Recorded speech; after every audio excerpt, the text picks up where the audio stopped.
Começa agora a Academia Espiritual. A Palavra de Deus fortalecendo a musculatura da nossa alma. Comunicando, Padre Júnior Pereira.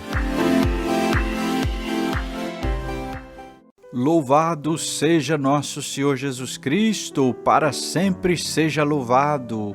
Salve Maria, Mãe da Misericórdia. Estamos chegando neste domingo, dia 11 de julho de 2021, com a nossa Academia Espiritual. Hoje, dia 11 de julho, a igreja também celebra São Bento, o grande santo São Bento. São Bento nasceu em Núrcia, na Itália, próximo de Roma, no ano de 480, numa nobre família que o enviou para estudar em Roma. Com a decadência do Império Romano, decadência também moral e espiritual, Bento abandonou seus projetos humanos para retirar-se nas montanhas de Úmbria, onde dedicou-se à vida de oração, meditação e aos diversos exercícios para a santidade. Depois de 3 anos numa retirada gruta, passou a atrair outros que se tornaram discípulos de Cristo pelos passos traçados por ele, que buscou, nas regras de São Pacome e de São Basílio, uma maneira ocidental e romana de vida monástica. Foi assim que nasceu o famoso mosteiro de Monte Cassino. E São Bento, então, oferece uma regra, a regra beneditina, devido à sua eficácia de inspiração, que formava cristãos santos por meio do seguimento dos ensinamentos de Jesus e da prática dos mandamentos e conselhos evangélicos. Encantou e dominou a Europa, principalmente com aquela máxima: ora et labora, rezar e trabalhar. Para São Bento, a vida comunitária facilitaria a vivência da regra, pois dela depende o equilíbrio psicológico. Então, dessa maneira, os inúmeros mosteiros que enriqueceram o cristianismo no Ocidente tornaram-se faróis de evangelização, de ciência, escola de agricultura, entre outras. Isto mesmo depois de São Bento ter morrido com 67 anos. Também tem uma irmã santa, a Santa Escolástica. Nós celebramos no dia 10 de fevereiro. Muito bem, vamos à Palavra de Deus no Evangelho deste domingo, o 15º domingo do tempo comum, no Evangelho de Marcos, capítulo 7, capítulo 6, versículos de 7 a 13. Proclamação do Evangelho de Jesus Cristo segundo Marcos. Naquele tempo, Jesus chamou os 12 e começou a enviá-los 2 a 2, dando-lhes poder sobre os espíritos impuros. Recomendou-lhes que não levassem nada para o caminho, a não ser um cajado, nem pão, nem sacola, nem dinheiro na cintura. Mandou que andassem de sandálias e que não levassem 2 túnicas. E Jesus disse ainda: quando entrardes numa casa, ficai ali até a vossa partida. Se algum lugar não vos receberem, nem quiserem vos escutar, quando sairdes, sacudi a poeira dos pés como testemunho contra eles. Então os 12 partiram e pregaram que todos se convertessem. Expulsavam muitos demônios e curavam numerosos doentes, ungindo-os com óleo. Palavra da salvação, glória a vós, Senhor. O Evangelho de hoje, meus queridos irmãos e irmãs, tem muito a ver com a vida de São Bento, não é? Assim como os discípulos de Jesus foram enviados em missão e receberam esse poder de libertar as pessoas do mal, dos espíritos impuros, curar, anunciar o Evangelho, assim viveu São Bento. É de conhecimento de todos, a devoção a São Bento cresce em vista também da chamada Medalha de São Bento, cujas inscrições têm uma oração poderosíssima contra as ciladas e artimanhas do inimigo. Infelizmente, muita gente usa a medalha apenas como se fosse um amuleto, achando que o fato apenas de usar a medalha está protegido. É claro que não. A medalha, ela é um sacramental. Tem uma bênção, uma graça especial de Deus. E é uma oração poderosa. Mas essa oração depende também do coração. Porque num coração que está tomado pelo mal, ou que tem maldade, que está no pecado, também fica difícil uma vida em Deus. Vamos então meditar um pouquinho sobre o Evangelho deste domingo. Jesus começou a enviá-los. Essa palavra, esse verbo, enviá-los, é muito importante. Por quê? Porque a obra será sempre de Jesus. Os discípulos não vão por sua própria conta e nem vão falar as suas próprias ideias e palavras. Foram enviados. Os discípulos foram enviados e cada um de nós também, ao longo dos séculos, como discípulos missionários, também enviados. Foram enviados 2 a 2. Para quê? Para serem anunciadores. Nós, estudando um pouco o Evangelho, vamos tomar conhecimento de que essa primeira missão que os discípulos realizam é uma pequena missão, ali nas vilas e redondezas. É um estágio missionário, é uma realidade para que os discípulos comecem a tomar pé daquilo que será a grande missão deixada por Jesus. No fundo, também, essa pequena missão, ela antecipa a grande missão que os discípulos e que a igreja viverá para sempre, anunciar o Evangelho até os confins da terra.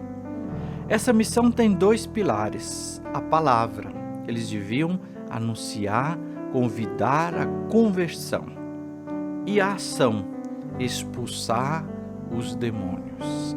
Então, esses 2 pilares, a palavra e a ação. Fortalecidos da palavra libertadora de Jesus, eu, você, cada um de nós, também podemos exorcizar os espíritos maus. Não é que você vai sair por aí, que eu vou sair por aí fazendo exorcismos, mas significa que a palavra de Deus, que fortalece a nossa vida, nos dá também poder de sermos lutadores e vencedores contra a força do mal. Jesus veio trazer a libertação para nós. E eu e você, como batizados, podemos invocar do Senhor a libertação. É claro que num caso concreto e real de possessão, a igreja tem um meio para fazer isso através do exorcismo maior, e somente um sacerdote, não é qualquer sacerdote, delegado pelo bispo, poderá fazer esse exorcismo maior. Mas todos nós podemos ser instrumentos de libertação, através da oração, sobretudo. Também o Evangelho nos fala que os discípulos foram enviados para curar os enfermos, ungindo com óleo. Olha que interessante isso, né? Nosso Senhor envia os discípulos e manda que eles façam a unção com óleo para curar os doentes. Nosso Senhor sempre usava dos recursos da natureza, dos sinais, para oferecer uma graça. Assim, o óleo, que sempre foi usado como medicina, como cosmético e tudo, também sinaliza aqui, como no Antigo Testamento, quando alguém era escolhido para ser sacerdote ou para ser rei, tinha a cabeça ungida, sinaliza aqui o Espírito Santo de Deus, a presença, a graça e o poder do Espírito Santo. Mas sinaliza também a própria presença do Cristo, porque Cristo é quem? É o ungido do Pai. Em Cristo nós somos todos ungidos no Espírito Santo. A metodologia que o Senhor oferece para que os discípulos enviados possam fazer. Primeiro parte da ideia, 2 a 2, é cooperação, é mútuo encorajamento entre eles. Depois, eles devem confiar no provedor, que é Deus, e não na provisão, ou seja, não ficar apegado às coisas materiais. Depois, serem sensíveis ao modo de viver das pessoas. Onde vocês entrarem, fica ali e comei do que derem para você.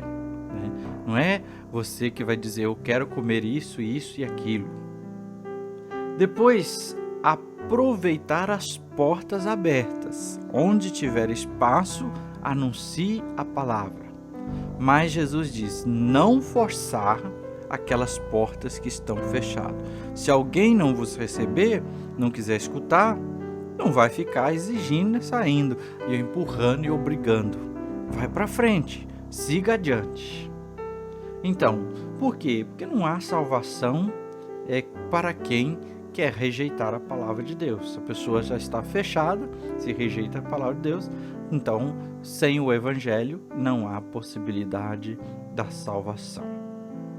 A pregação, que não é só dos discípulos de ontem, mas de todos nós, ela deve comportar esses dois aspectos, a palavra e a manifestação da bondade de Deus mediante gestos de caridade, de serviço e de dedicação. Assim disse o Papa Bento XVI. E aí a gente pode entender justamente isso. Eu, na minha casa, na minha vida, como discípulo missionário, como discípula missionária, devo anunciar a palavra de Deus de diversos modos e manifestar com bondade, com gestos de caridade, de serviço, de dedicação, justamente esse amor de Deus. É preciso então tomarmos consciência de que somos discípulos missionários e ao redor da palavra de Deus, e quiçá hoje você participando da Santa Missa, da Eucaristia, renovar esta missão que você recebeu, encontrar e buscar no Senhor a coragem para viver a sua palavra. Vamos à nossa academia espiritual, a palavra de Deus fortalecendo a musculatura da nossa alma. Primeiro passo, você já sabe, mas muito importante. Assim como num exercício físico, sem um devido alongamento, você corre risco de lesionar, também no momento de oração é muito importante que se comece pedindo às luzes a unção, a graça e a presença do Espírito Santo. Se possível, acenda uma vela ao fazer isso como expressão do seu pedido para que a luz de Deus invada a sua vida. E faça um silêncio amoroso na presença de Deus. No segundo passo, o aquecimento. Reflita, como é que eu tenho vivido esse chamado missionário que Jesus me fez pela graça do batismo? Terceiro passo, o treinamento. Hoje você é convidado a anunciar o Evangelho de Jesus para alguém. Quem sabe compartilhando esta nossa mensagem, a Academia Espiritual, para alguém que ainda não conhece, para alguém que possa ouvir e também receber a palavra de Deus. Ou outra maneira, uma mensagem, uma imagem de fé, alguma coisa assim. Ou até mesmo ligando para alguém e falando de Deus de algum modo. Também convido você a rezar para alguém, para quem está sofrendo, seja psicologicamente, fisicamente ou espiritualmente. Reze por essa pessoa, faça um ato de caridade, de pedido para que Deus, através da sua oração, haja como instrumento de cura, de salvação para alguém. Que Deus abençoe você e que São Bento esteja sempre intercedendo lá do céu para todos. Antes de terminarmos com a bênção final, convido você a rezar comigo a grande oração de São Bento, tão conhecida e amada. A cruz sagrada seja minha luz, não seja o dragão meu guia. Retira-te, Satanás, nunca me aconselhes coisas vãs. É mal que tu me ofereces, bebe tu mesmo do teu veneno. Que o Senhor te abençoe e te guarde, que Ele esteja acima para abençoar, atrás para guardar, à frente para guiar, ao lado para acompanhar. Que Ele volte o seu rosto e dê sua paz e sua bênção. Que ela desça abundantemente. Em nome do Pai, e do Filho, e do Espírito Santo. Amém.